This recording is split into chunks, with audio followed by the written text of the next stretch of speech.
Hello, how are you doing, my people? Watu wangu wote vlogging, thank you so much. I hope you guys are doing okay. I hope mmemaliza weekend vizuri, and I'm so excited to be back with another video. I told you, like, I'll be making sure that every weekend we get a video and something that can motivate us to keep moving on. And I was just sitting down, winding up my weekend, thinking about how I'm going to start the week and the things that I'm going to do. And I thought, I got a couple of people, a number of people that follows me on my YouTube channel. And right now I can see the number of people around 6,750 people that choose kunifollow. That means there is something that they have seen in me that can inspire them, or can something that I can teach them, something that I can motivate them. So nikafikiria, the weekend is almost over and I haven't done a video, and I wasn't feeling very well because over the last couple of days I've been experiencing some things that are not okay, especially from my family, and my mom was not feeling well, and so I was kind of down, yeah, in terms of motivation. And I thought, it doesn't matter what is happening, lazima nipitie hapa nisalimie watu wa kwangu, and I tell them to tell them something that can motivate them throughout the week, because our wote like 6,750 and the population is growing each and every day. Nikasema hao watu wamechoose kukuwa wananifuata because of something that they saw in me, and there is no way I can get to give up. And that's why the topic leo inasema delay is not a failure. Delay is not a failure, and don't ever give up. And I'll tell you this, sometimes you want to achieve something in your life so bad, yeah, so bad that you push yourself, but then the door that you're trying to open inafungwa. And most of the time most people they end up giving up. Probably it's something that you've been going to achieve for such a long time. Probably you've been pushing yourself for 1 year, 2 years, 3 years, and then unafika the final year, then ile mlango you were expecting ifunguliwe inafungwa, right? But one thing that I want to assure you today is that it doesn't matter how long it's going to take, as long as you don't give up. You don't give up. This is one of my favorite motivational speakers, anasema, as long as God has given you a chance kuamka kila siku, then it means that he has a plan for you.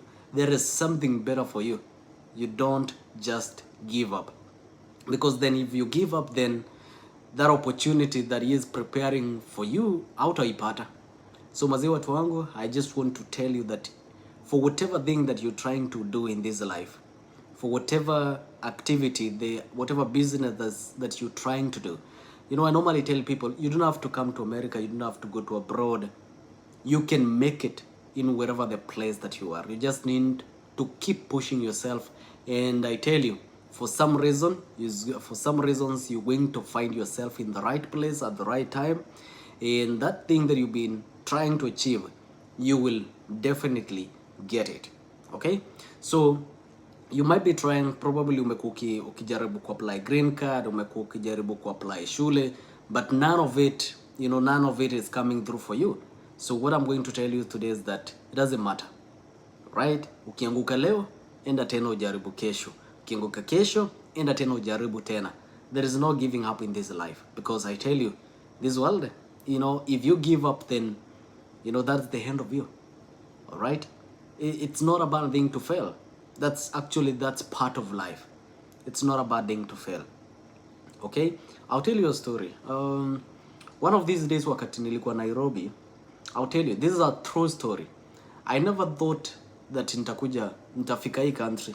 Not at all. I never thought about it. Actually, one of the list, actually ndio ilikuwa mwisho wa list yangu. Wakati nilifika mahali nikasema, well, I think I need to go out. I need to go and try life in some other place. So wakati nilianza, I tell you, this place was not in that list. Nilikuwa tu uko mwisho, sababu nilikuwa najua maze penye nimetoka, there is no way I'm gonna make it to this place. I've never seen anybody from my place come to this place, and I don't think it's possible. So nikichapa job yangu pale Nairobi, and for those who been following me wanajua, and nilikuwa na job, so nilikuwa nafanya job, and then I also had a small kiosk, tuseme hoteli, nilikuwa nauza chapati, mandazi pale and chips, especially over the weekend. So I mean, and nilikuwa nafanya kila daily, so I was one of these people. Nilikuwa naamka 4 am asubuhi, so naamka 4 am napika chapati zangu. Nilikuwa na wamama walikuwa nakuja kuchukua chapati, and then they go sell hizi chapati kwa watu wa MJE, I mean watu wa Mjengo, and then wanakuja wakinilipa jioni. So nilikuwa naamka kupika chapati asubuhi sana, and then na mandazi. So and then nikitoka hapo naenda job. So nikienda kwa ofisi, nikimaliza shughuli zangu, and then naanza, nilikuwa hiyo ndio time nilikuwa natafuta shule, njia ya kutoka. Actually I tell you, I tried in Dubai, ikakuwa haitawezekana because I didn't have a lot of money. And then I tried Australia, actually even got a admission Australia. Then later on nikakuja kurealize like I don't have, sina hiyo school fees yenye wanaitisha. Walikuwa wanaitisha around 1.5 something billion Kenyan shillings. So ningepata hiyo pesa. You know, I tried in Britain, nikapata university inaitwa Glasgow Caledonian University. Then wakanipatia admission. Actually wanipatia admission, though ilikuwa na some things that I was supposed to do for them to, for that admission to go, but academic wise I was qualified, and I was qualified for that particular masters. And but now the school fees was around 11,000 pounds. So 11,000 pounds, if you were to multiply with the exchange rate yetu pale Kenya, that was a lot of money, and there is no way ningepata ile pesa. So sitting down nikasema, well, I've tried everything that I thought it can be possible, so what next? And I remember I got to some point that I was, you know, giving up, but I'm not one of those people who wanna give up. I told myself, even if it doesn't happen, I'll keep pushing myself until it happens. And I remember telling God, you know, come on into Kenya, you know, December, I'm gonna quit this job, niende nikafanya ukulima, because I love farming so much. I didn't have a lot of money to engage in farming, especially on large scale, but nilikuwa nimepiga hesabu nikasema nitafanya job yangu hapa, niuze hizi chapati, mandazi na chips, and I know by the time nafika December probably nitakuwa nimepata kama 200,000 Kenyan shillings or 300,000 Kenyan shillings. Nitoke job yangu, and then I go and start doing farming. And that was a January of 2019. So kapiga, so this place was my least favorite. Sikuwa najua kama naweza, because I didn't see anybody from my place akuwa memake kuja huku, so I even didn't think about it. And then as I was talking, trying to search around, I came to know that a friend of mine alikuwa amekuja huku. So nikamuuliza maswali, and then I said, you know what, I'm going to try. If it has never happened in my village, then I'll be the first one to go there. Mimi ndio huyo nikaanza kujaza kutafuta shule, kupata shule. I remember my first admission ilikuwa University of Southern California. Nikaangalia school fees, nikaona hii hata tuuze kila kitu yenye tuko nayo siwezi afford. So and then as I was searching around, nikajua, well, there are some universities in states zenye they are cheap. So nikasema, well, why do I not try this? And that's why nilipata shule, nikapata, well, see it, nilikuwa na afford, because school fees ilikuwa around $9,000 per semester. Singepata hiyo pesa, kukuwa na imani, unaona. So nikapata admission. So when I got my admission, I thought that process was so long, you know, because back then probably I'll tell you a story some other day. Nilikuwa, you know, life ilikuwa imenisukuma hata kutoka kwangu, nilikuwa, you know, ile like I need to do something to help my family, I need to do something to help myself. This is, you know, I've struggled so much. So this was an escape. So nimepata admission, nimepata kila kitu. So ilikuwa time ya kwenda kufanya interview, visa. And then before actually niende kufanya visa interview, I remember at my place of work, which Sita mentioned, and so nilikuwa nataka recommendation letter at least ya kunipatia uzito nikienda embassy. So on that process ni kama, I don't know, it's like hawakufurahia. So on the process they forced me to resign, and that was back in May. You know, I was supposed to resign 1 week before kabla niende kufanya interview ya embassy. So nimerudi nyumba nimerudi kwa nyumba paipu, kazi imepotea, sijui kama nitapata visa. Nikajiambia, you know what, nitaenda hii embassy, whatever is going to happen, it will happen and life will go on and I'm not going to give up. Mimi ndio huyo embassy. Kafika embassy ilikuwa Tuesday, sitasahau. Tuesday tarehe 7. Alright, tumefika embassy. Nimejipa imani nikasema leo ni leo. Hii America tunafanya nini? Hii America tunaenda. And truth of matter ni nilipita hiyo embassy, watu walinyima visa nikiona. But and this is what happened. Actually, wakati nilikuwa kwa hiyo embassy tuko kwa line, nilikuwa niende counter number 3. Okay? So wakati nilifika kwa counter number 3, the white guy mwenye alikuwa pale akaniambia, "Hey, Tony, just wait for a minute, I'll go back and then I'll come." Sijui ni kama alienda choo.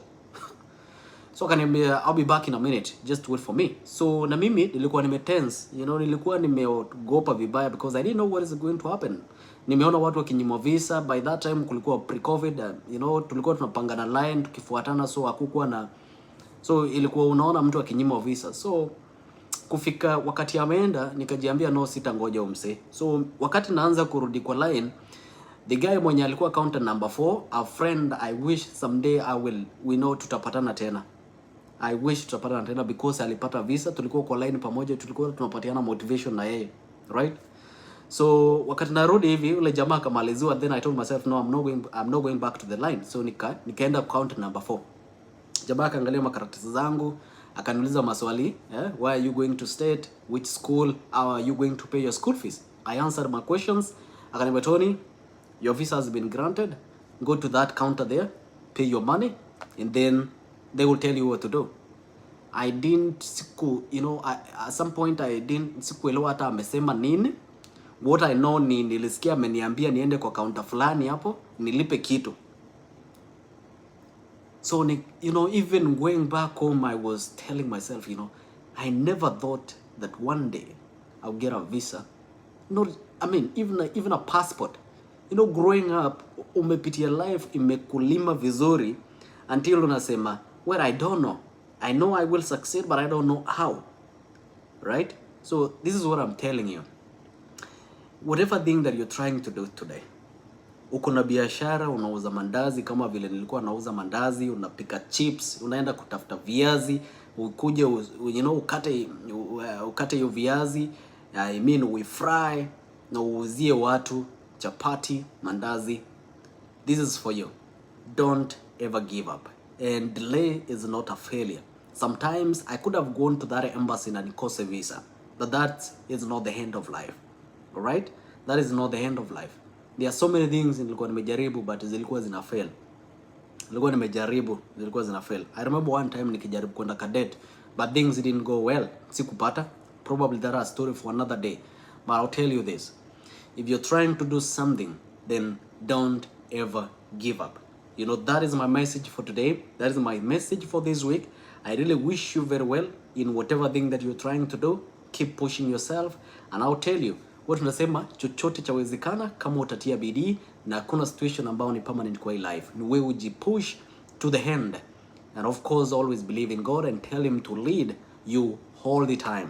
I'm a believer and I believe God helps, so you just need to pray and to believe that it is possible.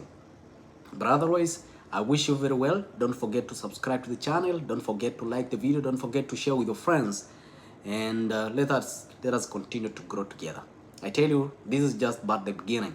I just want to be an inspiration to other people. I don't know how, but I feel that God has blessed me and I can be an inspiration to other people because I can tell other young people that it is possible. Unaweza toboa kwa hii maisha, you can make it if you keep working hard. So this is it for now. I'll see you in the next video, probably over the weekend, and I just wish you well. Bye-bye. Peace.